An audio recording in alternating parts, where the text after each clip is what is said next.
Howdy, howdy ho.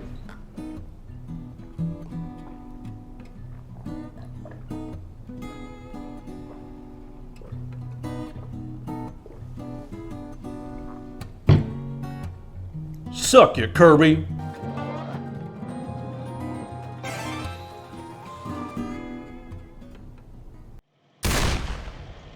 Yes, it's Kirby, a character and resultant series of games created by the HAL Laboratory. Yes, that's the HAL Laboratory, the creators of the Smash Bros. Series, though they did not develop the latest entries. The thing is, Kirby has always struggled to achieve pillar mascot status against Nintendo's stable of franchises. Does Kirby and the Forgotten Land set out to change that? The first thing you'll notice is that it seems remarkably like Super Mario 3D World, and in truth, you wouldn't be far off the mark at all. Kirby's abilities, of course, are the real difference in flavor, and they make sure to get the most out of Kirby's, physical flexibility. Don't be shy to give the powers a try, though. Their core effectiveness in various situations does make them stand out against the various suits Mario gets. But then you're right back to playing Super Kirby 3D World, and I'd be lying if I didn't tell you that I couldn't help but feel like I was in a special Kirby suit for Mario. This doesn't mean it's bad, and the unabashedly copied core philosophy simply reminds me why the Mario series remains at the top of the food chain for platformers. So you get through levels with various abilities, whether you deep-throated it or wear it as a hat, and there's no denying it's one hell of a fun time for platforming fans, albeit relatively easy. They do add one nice element to the whole thing, though, upgrading powers, and I did find that upgrading them was quite useful. Don't be shy about using the sleep power, as it grants free temporary combat boosts. Of course, getting these upgrades requires doing bonus levels, and that just ties right into the next section. By the time you see the real credits roll, you're looking at about 15 hours. Considering I played the majority of the game, saving almost all the Waddle Dees and doing nearly every bonus level, this might be one thing it doesn't copy from the mainline Mario series.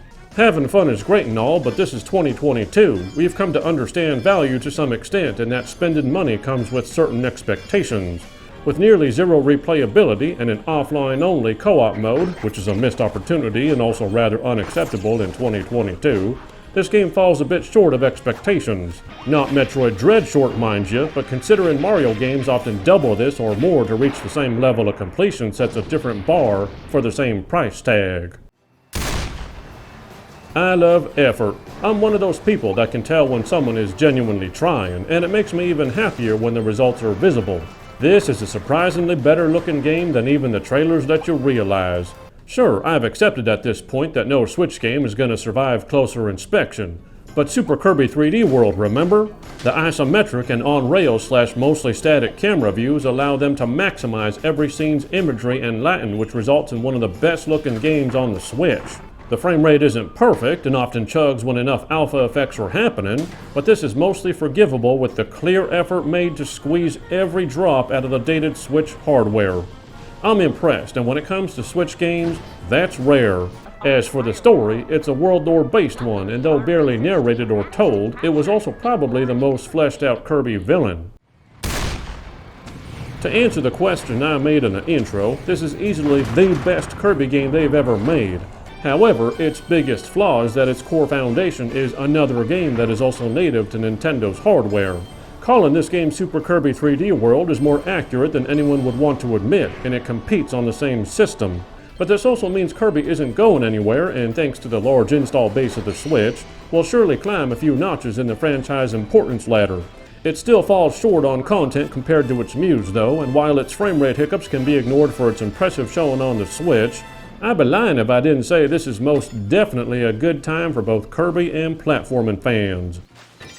I give Kirby and the Forgotten Land an 8.5 out of 10. See you next time on the Gaming 5.